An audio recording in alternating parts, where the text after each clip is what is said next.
Planning for a big trip on an airplane comes with a few challenges, typical challenges, like how much money for a round-trip plane ticket, how long is the layover, window seat or aisle seat. That's the standard stuff. But there are some questions you may not have even thought about until you're in that moment.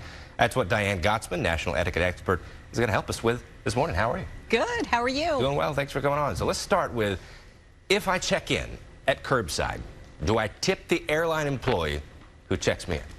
So the answer is yes. And they're not typically an airline employee. You don't tip airline employees, but the people out on the curb that are checking you in are a third party. So the airline contracts with them. So yes, you tip them. They're like skycaps. So, you know, sometimes there's a note out front that says $3 per bag, and other times it just says gratuity. So $3 per bag is fair, and if you have multiple bags, it could be 2 or 3 per additional bag. But at least for that first bag, $3 to $5, because they are really offering you a service. I feel bad. I don't think I've ever done that. Really? Yeah, I've never. Do you check in at curbside? I think I have in the past on my own. So you're coming with car seats and luggage and maybe a stroller. So all of these things add up.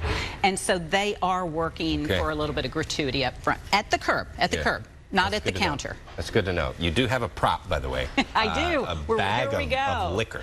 Can I take these mini bottles of liquor on the plane? So, yeah, people wonder, can they take liquor? Well, first of all, you can take a certain amount and you can put it in your suitcase, and that's different. Yeah. But these little mini bottles you can take on the plane as long as it fits comfortably in this Ziploc. You know, these are tiny little bottles, but you can't drink it on the plane. So don't try and open it and drink it. However, if you want liquor on the plane, the flight attendant can serve you liquor, but it has to be through the flight attendant. Don't try and sneak these on and then put them in your cup. That's wrong. That's also good to know. Yes. So I think they have these little guys, don't they? And they bring you the little guys. They bring you the little guys, but when we bring these little guys on, that's bad.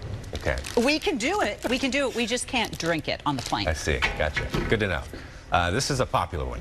Is it rude to place my suitcase up front when I'm seated in the back? Oh, gosh, you know, that's a pet peeve. Amanda says you hear people yes, it is. You know, you try and keep your suitcase close to you. Now, sometimes we can't do that.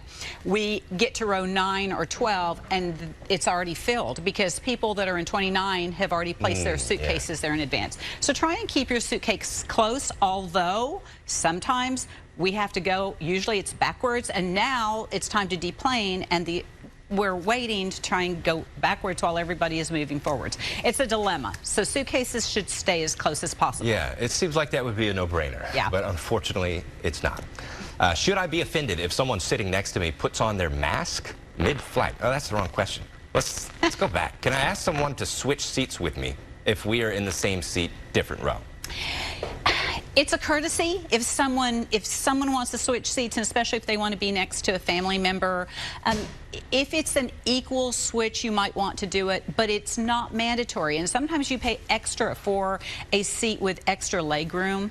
So if you've paid extra and now you're in a different seat and you're in the middle seat versus your aisle seat, you don't have to do it.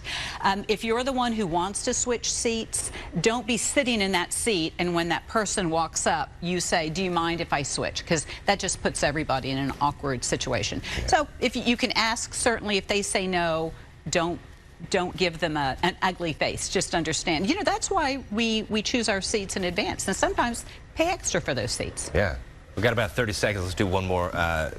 I don't know if they should put okay. On an early flight, as a courtesy, should the shade be left down so people can sleep? So you have to keep you have to have the shades up for takeoff and landing, because that's a safety feature. But then if you want to put your shade up or down and it's going to be glaring into somebody else's face, just think about the person sitting next to you. It's, you know, the bottom line is we just try and be as courteous as possible on this airline flight, because everybody is stressed. You know, flight delays, long lines. We try and make it easy for each other. Yeah.